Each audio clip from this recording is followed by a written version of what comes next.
Have you ever signed a record deal before? Mm-hmm. Yeah. A deal you're currently in? Yeah, this wasn't the first deal I've ever been in. I'm in a record deal right now for an album. My album is about to come out. But my first record deal was when I was 18. Yeah, 18, yeah, 18. And care to share who that's with? It is with a label called Since 93, which is under Sonya. Long story short, I blew up. We had everyone calling our phones. And yeah, at the time, Since 93 was, I was going to say felt like the right one, but it was the right one. You get me? Yeah, I basically started my career, my professional career with them, put out hella singles with them, put out EP with them. Yeah, that was the start of everything. So just for clarification, that's the only record label you've been with? No, and then after my EP and whatnot, I went independent. I was independent for like a year, maybe 2 years. Yeah, about 2 years. I was independent, and then I just, not recently, but not too long ago, signed a deal with Capitol Records. Yeah, for this album. The past couple singles that I've put out have been under Capitol Records, and then my album will be. And then we go back to the drawing board. Okay, so let's break a couple items down here. Name that record label at 18 one more time, just for pronunciation. Since 93. Since 93. Yeah, like it was founded in 93, like, you know what I'm saying, since 93. And the one I'm in now, Capitol Records. Now, since 93, let's break that down for a second. Why did you sign that deal at that time in your life? I was broke. I needed... I blew up though. So I blew up. My video was crazy, going crazy in the UK. Everyone knew who I was, but I didn't have no money. So I needed to go fucking, sorry for my language, go get a job. I remember when I was getting there, just blowing up, I was still doing my labouring job. Labouring's like construction. And I was walking down the middle of Manchester Centre with like a pair of ladders like over my shoulder, like all in dirty clothes. And people would be beeping at me, like waving at me, saying, "Yo, there's Aitch, your video's sick." And I felt embarrassed because I had all my work clothes on, but everyone was noticing me. So I needed money. And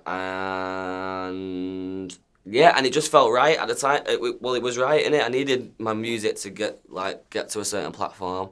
I wanted to like improve my videos, not just a little camera stood there, yeah, let's stand in the corner of the room and film it. It was needed. I needed it. And what was that like being in a deal? Sick, fine. I've never been in a position where the label has fucked me over or tried to bend me into something that I'm not. So I haven't really got a bad thing to say about labels, but each to their own. Technically speaking, with Since 93, did you end it, did they end it, or did the deal just expire on its own? The deal expired. Long story short, the deal expired. They wanted to renew the deal, give us an offer. And I can't lie, I just wanted a taste of being independent. Because remember, I blew up and signed straight away. I didn't know what being independent was like. I loved being independent when I was. I signed a deal this time for my album. So they would put my album in certain places that I can't personally put it by myself. Do you get what I'm saying? So yeah, it wasn't like there was no bad vibes between me and Since 93. No one like ended it. The contract just ended. They offered me a new one, and like yeah, unfortunately I didn't take it. I wanted to be independent. Yeah. No regrets on that deal, though, at all. No regrets in anything. And when it comes to that video, for viewers watching this, getting to know you for the very first time, what was the title of that video that you blew up from at 18? Straight Rhymes with a Z. I was stood in a car park. You see my old car in the background, a Volkswagen Polo. I don't think you lot got them over here, but we got them in the UK. And it's just one big freestyle. No hook, big freestyle, it went crazy. So yeah, Straight Rhymes. I look young on there. You can tell it's been a while since then. I think that was 2018. How did those videos blow up back then? What was the secret there? At the time, like, actually, how did it physically blow up and be seen in all them eyes was because a page called I Am Just Bait posted it, and also a page called GRM Daily, a channel, which is like a UK platform for artists. But then also, like, the musical reason why it went so crazy was because no one sounded like me at the time.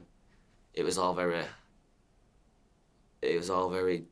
which it is now still, but drill's not the same as it was. It was all very drill orientated, but back then you couldn't really spit drill if you wasn't really about this life, whereas now anyone can spit drill. So yeah, it was like a breath of fresh air for people a little bit. Them people who couldn't relate to the people that was doing other things.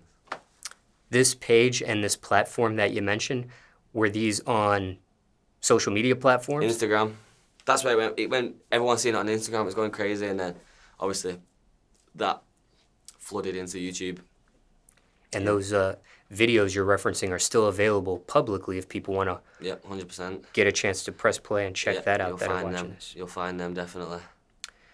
Back then, when you signed at 18 to Since 93, did you receive other offers at that time or just that one? Yeah, uncountable amount of offers, which was a blessing, but it was also a bit of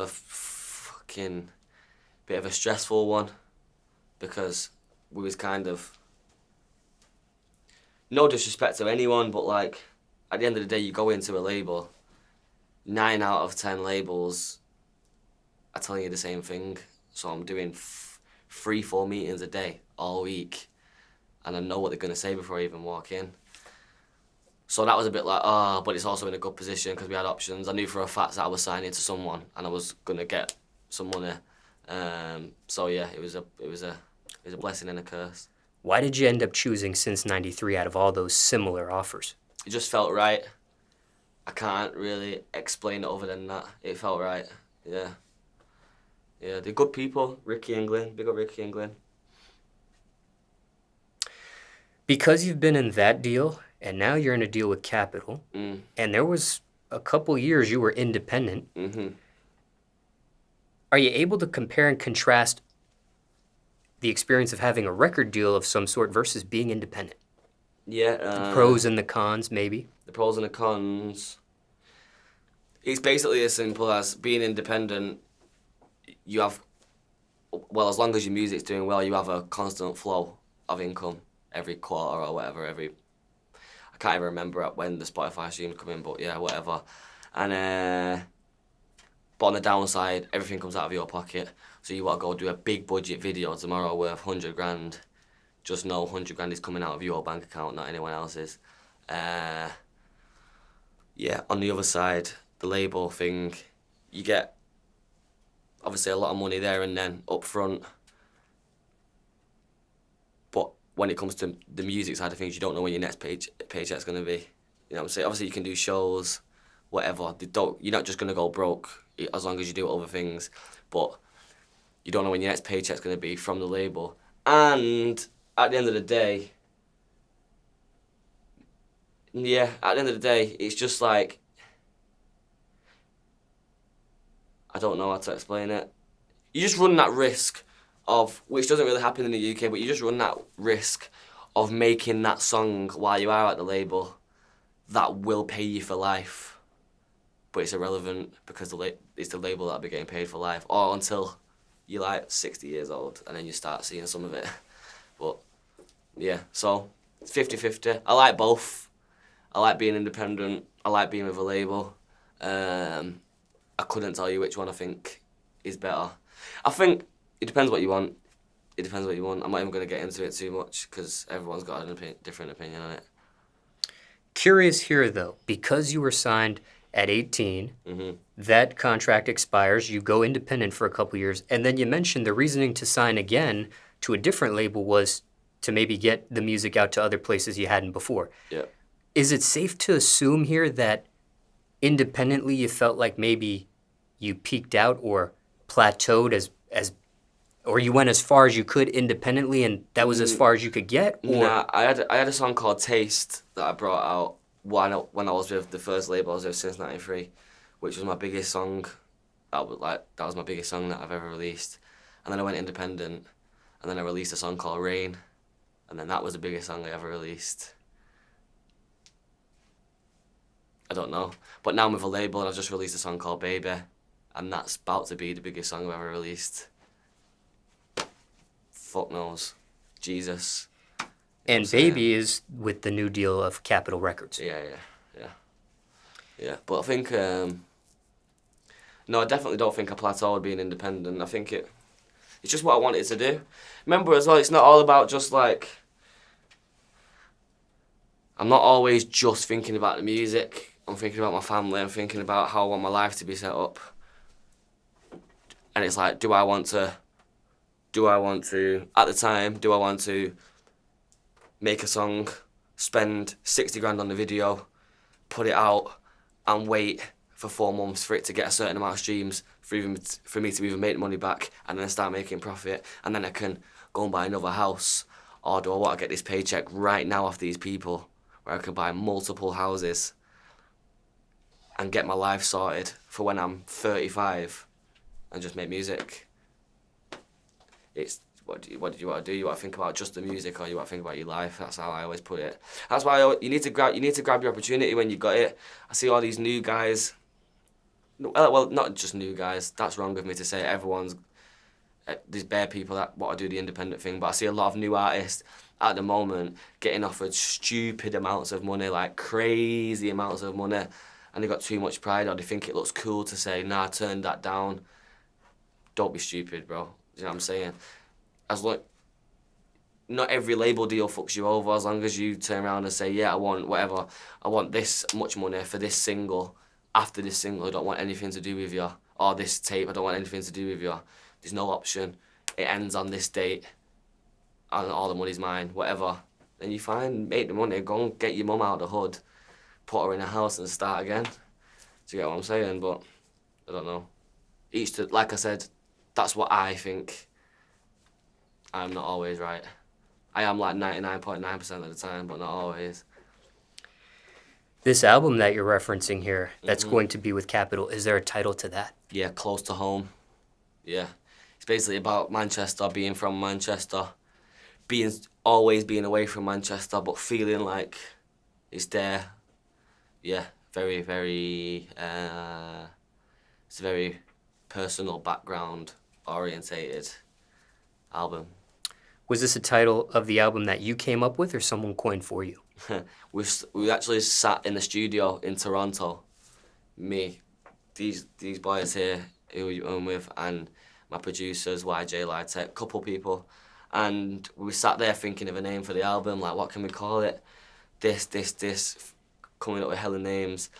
And then Lightech, one of my producers, he said, yeah, it needs to be something, like speaking about the title, and I was like, it needs to be something that's close to home. And then we were just all like, yeah, that's it, just close to home. That was it, done. And it just made perfect sense, everything clicked. And by accident, all the songs that I already recorded by that point, when we came up with the title, they all just made 10 times more sense after we thought of the title. And then the songs I made after that, I made towards the title. Now, you pointed to 2 of your boys off camera. Care to share who they are, or are they going to remain nameless? DJ Win, he's over there. That's my DJ. You know what I'm saying? You can't miss DJ Win. He's like 6'75". So yeah, that's my manager over there. That's Aitch. You will miss him. He's like 4'0". Yeah, and I like how I can slag him off right now, and they can't really do anything because I'm on camera. But I'll probably get a little slap after. It's all right though. But yeah, my DJ, my first ever DJ, still there now. First ever manager, still there now. All from Manchester. You know what I'm saying? I don't really like them, like business aside, but when business comes, they're all right. You know what I'm saying? Now, care to share how you met each of these 2 in your life? Yes, we spoke about this story the other day, didn't we? I used to do open mic nights in Manchester, in South Manchester. I'm from North Manchester. These lot are from South.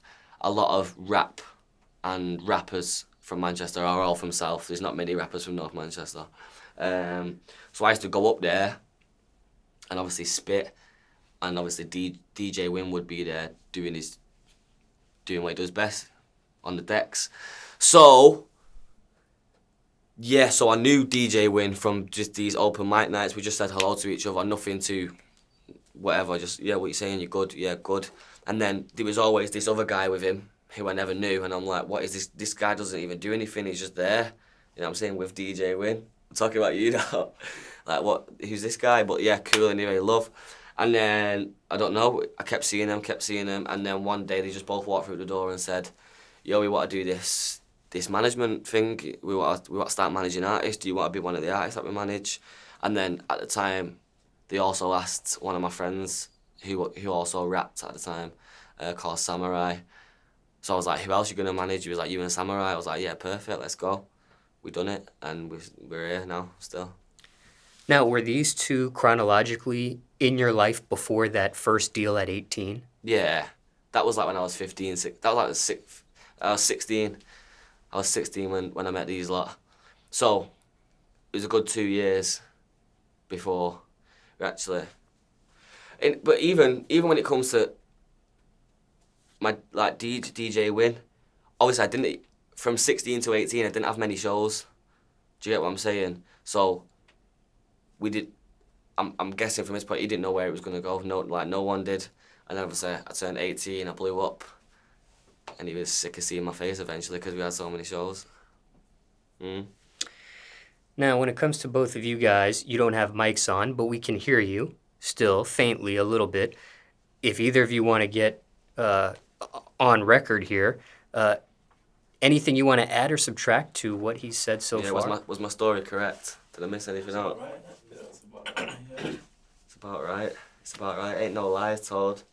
Yeah? I mean, I knew you were going to blow up. That's about it. That's the only thing you said. Okay, yeah, so I was wrong. Adex knew I was always going to blow up. No, I'm joking. Win didn't believe him, mate. It's one of them kind of, not same old boring stories, but it's obviously it's a lit story, but like it's one of them ones like we started together, we're still here now. You know what I'm saying, you've heard it all before. But ours is actually, it really means something because that actually really happened. You know what I'm saying? What was the name of that open mic back then? There was all different ones, all different events. We actually, I think you asked me at a place called Stage and Radio, yeah. Stage and Radio in a place called Northern Quarters. Ironically, is the name of Adex's management company as well. So yeah, Stage and Radio. I drive past there. Whenever I drive past there, that's all I think about. Them open mic nights in there.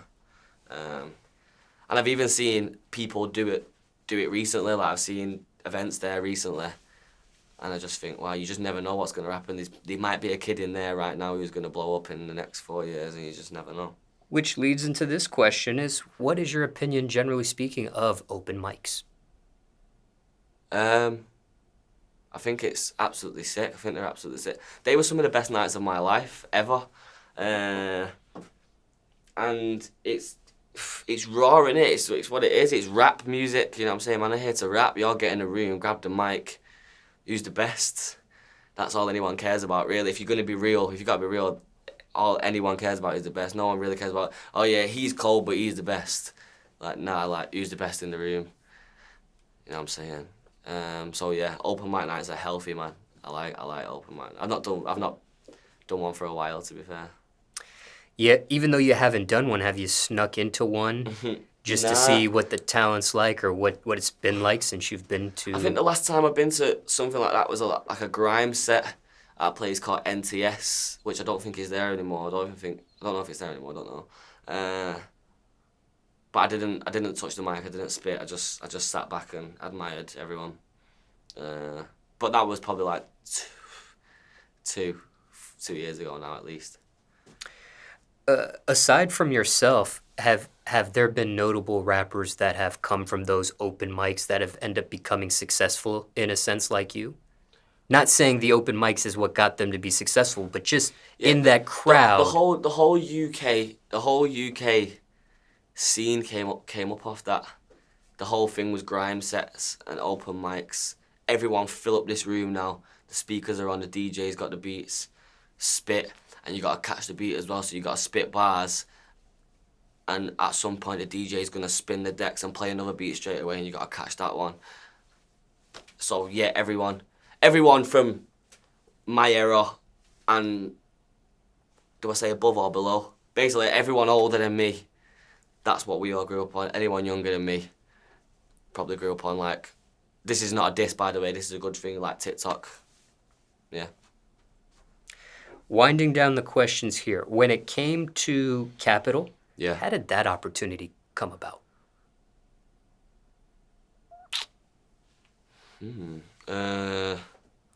Did they reach out to you? Oh, Were yeah, you no, seeking a deal? No, I wasn't seeking a deal, really. I don't know, I can't remember what happened. I think they just reached out to me. I think we decided that I wanted to do my album under a label. We just didn't know who. And yeah, I can't really remember if I'm totally honest, but it was just they hollered. We had a conversation. I can't even remember the day I met Capital, to be honest. I'm not going to lie. You get me? Joe's going to be mad at me now. But I can't remember the day I met Joe. I'm not going to lie to you. Sorry, Joe. I love you. Do you remember what age that was in your life when you actually signed, by any chance? 20. 20 years old. I was 20, yeah. But it's a bit of a weird one to explain. I signed when I was 20, but I stayed independent. Do you get what I'm saying? I put independent music out still. The contract didn't actually start until a certain period. Do you get what I'm saying? So I signed. I basically kind of, this sounds like half disrespectful, but this is just the real of it. I basically got my money when I was 20, but didn't actually start working for my money until like last year, realistically. Plus, just on the record, he's technically still independent as well. Yeah. Just that particular album is going to be on a label. Exactly. I see. So just for clarification, one last time. Yep. You signed with Since 93 at 18. I did. And then when did that deal end? 19? I was probably about 19. I was 19. 18 to 19, I was just Since 93. When I was 19, that was when it was like, I blew up 18, Since 93, I turned 19, and then I kind of like went through the roof. Then I was like considered as like one of the biggest in the UK when I was 19. Then I went independent, and then shit went even crazier. And now I'm here, roughly. That's a speeded up timeline, of course, but yeah. And you're currently 21 at this... No, 22. 2022. Mm-hmm. Sorry, 22 22. at this point. Mm-hmm.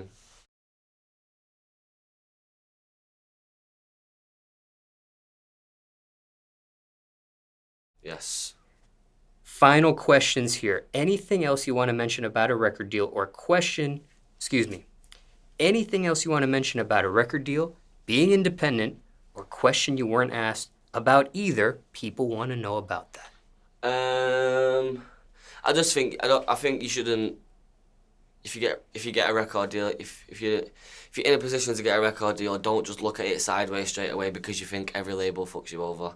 That's not the case. You have the power. They offer you a deal.